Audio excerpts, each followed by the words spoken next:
Seed. I saved the most promising and inspiring story for last. In my search for examples of youth-initiated self-directed learning centers, I reached out to Jerry Mintz, director of the Alternative Education Resource Organization, reference 285.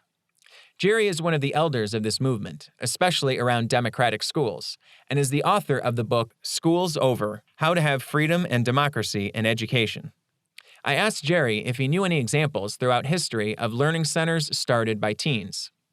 Jerry informed me that in the 1960s, a group of students in Toronto, Canada, initiated what became known as the Seed School, which still exists today, and was used as a template for designing 25 other publicly funded alternative schools in Toronto. It almost seemed too good to be true. I tried searching for information about SEED, but all I could find was a Wikipedia article describing it.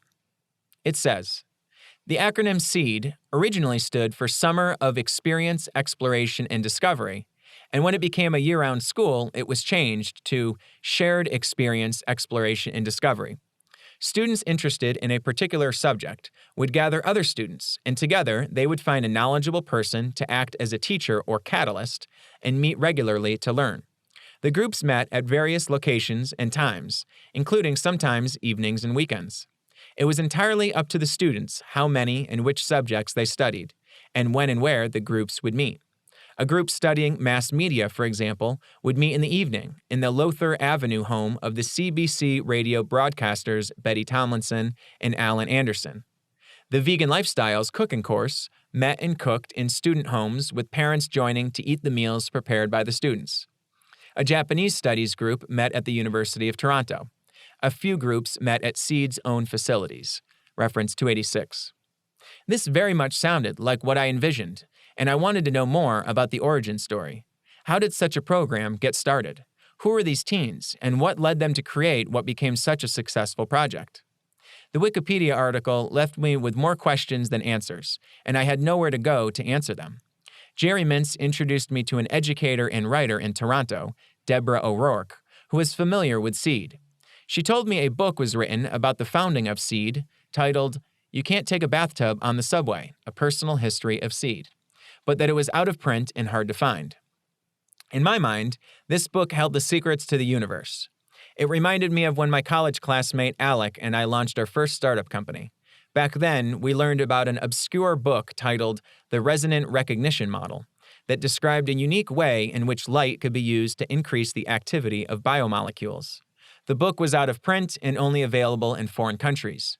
I remembered us tracking down a library in Boston, Massachusetts that had a copy, and going to the library and photocopying every single page in that book so we could have a copy for ourselves. This type of research always makes me feel like some sort of Indiana Jones type character who is actively digging to uncover the secrets of humanity. Fortunately, Deborah offered to photocopy me a copy of the book. A few days later, she emailed me to tell me that when she went to make the copy, she could not find her own copy of the book. Almost a year later, I got an email from her telling me she found her copy, offered to make me a copy, and also offered to arrange for me to visit the modern-day SEED School in Toronto. The adventure continued.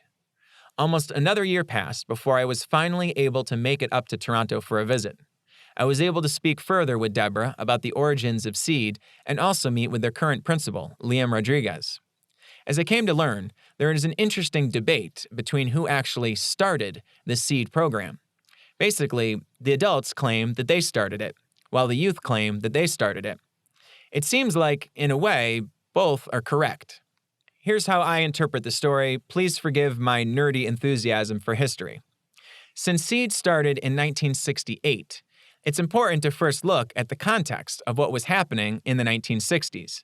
At the time, there was tremendous political unrest with a great deal of activism, such as protests of the Vietnam War and the civil rights and feminist movements.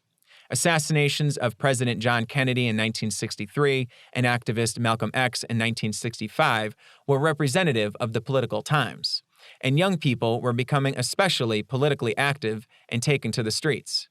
The involvement of youth became particularly concerning to the public in 1967, during the famous Summer of Love, in which young people descended on San Francisco and brought the hippie movement to the forefront of pop culture.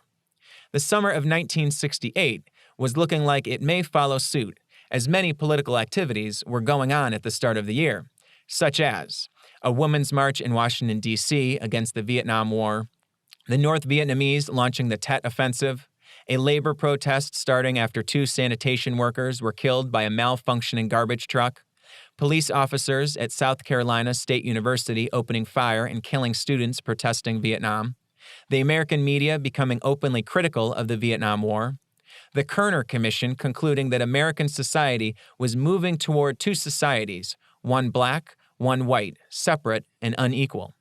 A group of 15,000 Latino students marching out of school in Los Angeles in demand of a better education, 500 New York University students protesting an event at their school where Dow Chemical, who produced the napalm chemical used in military weapons, was recruiting. Hundreds of students taking over an administrative building in Howard University in Washington, D.C., in demand of a greater voice in student discipline and curriculum. A nationwide movement beginning for men to send back their draft cards. Martin Luther King Jr. being assassinated, resulting in riots in over 100 cities nationwide, leaving 39 people dead, more than 2,600 injured, and 21,000 arrested. College students taking over 5 buildings at Columbia University and holding the dean hostage while demanding the university cut ties to military research, resulting in 700 arrests. The play Hair debuting on Broadway and bringing to the mainstream the ideas about sex, drugs, rock and roll, and war draft resistance. Riots breaking out amongst 5,000 college students in Paris, France. 9 anti-war activists raiding a government office in Maryland and burning files and draft cards in the parking lot using homemade napalm. Robert Kennedy being assassinated while campaigning to be the next president. And the Poor People's Campaign rallying in Washington, which attracted 50,000 participants calling for jobs, peace, and freedom. All of this just in the first half of 1968. Reference 287. As the summer of 1968 approached, the politicians in the city of Toronto, Canada, were concerned about what could happen if idle teens were roaming the city unsupervised all summer. It was with this political climate in mind that the adults on the Board of Education created a summer program to engage high school-age students during the summer of 1968.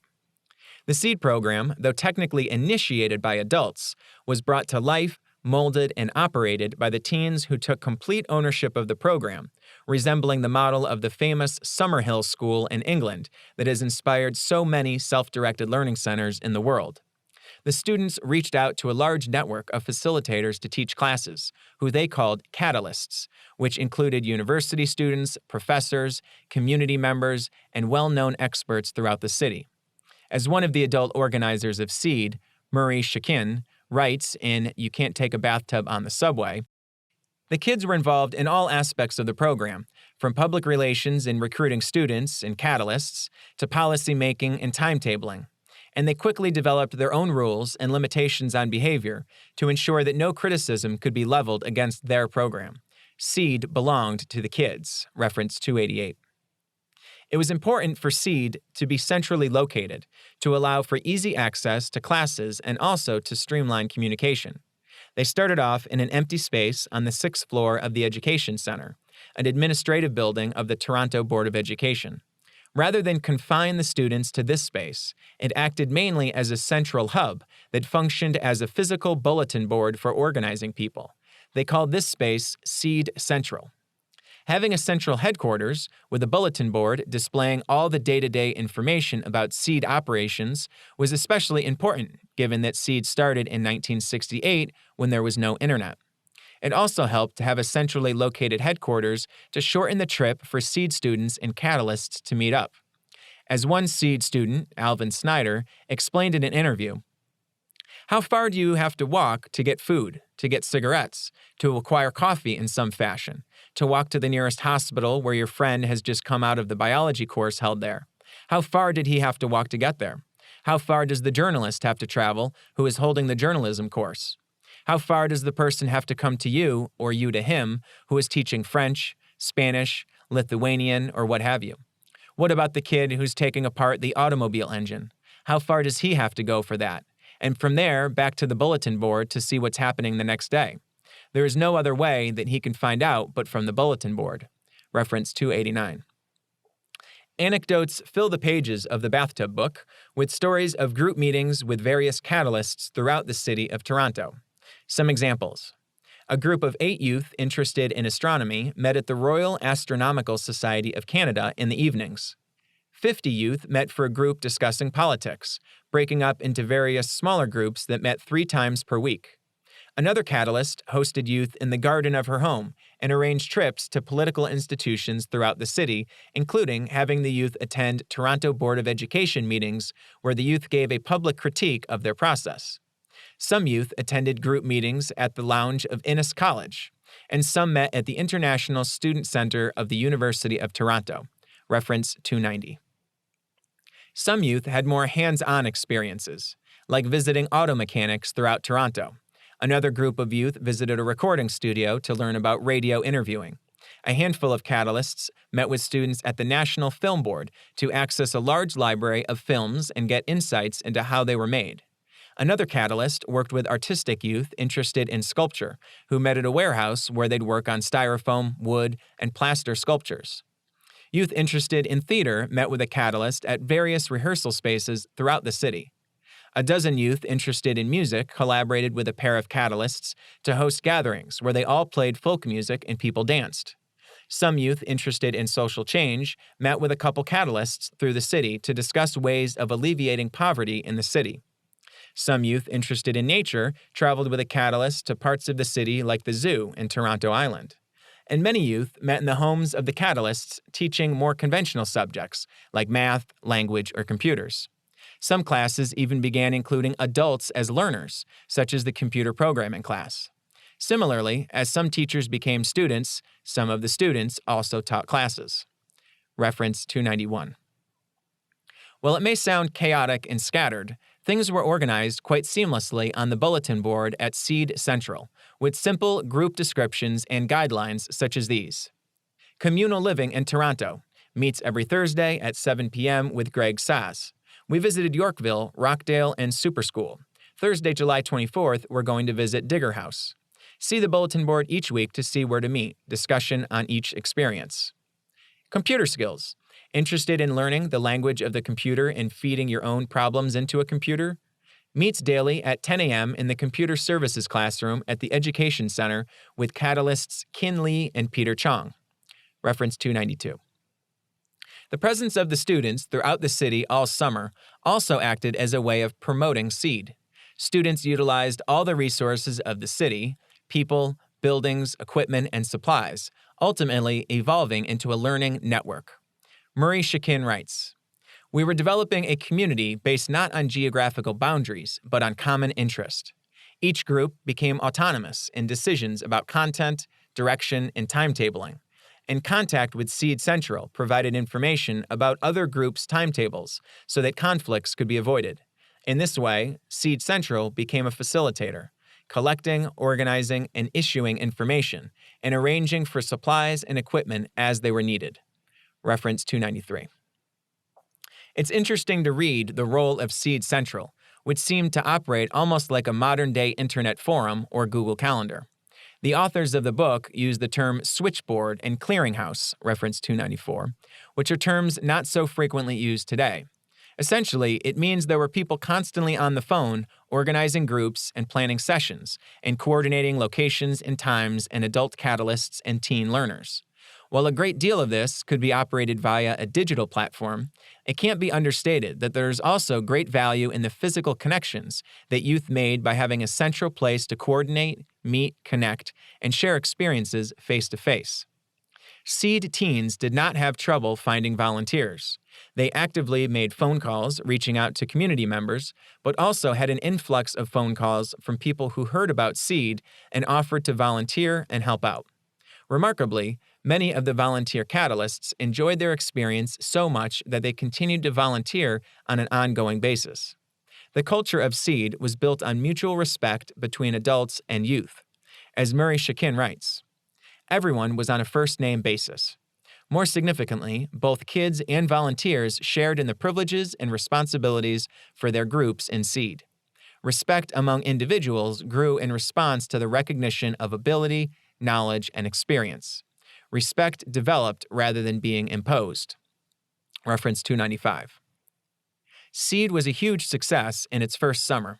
In their second summer, Seed's reputation had grown a lot, and there were issues as changes were made. As Alvin, one of the Seed students, explains, "When I left, Seed was following its original promise, but had some very awkward difficulties to overcome. It was no longer in a central place. It had been given too much room, and too much divided room, when all it needed was one central large room somewhere in downtown Toronto and 3 telephones. When I came back, there were small sets of people in each office. The only people I could actually speak to, who would speak back to me, were those people I had known before. In other words, I was stuck in a small social group and couldn't get out of it no matter what I did." Reference 296. It seems like many of the problems arising in the second summer were in part because of the immense success they experienced in the first summer. As 2 teens described in the bathtub book, "One of the things which I feel destroyed Seed was the media.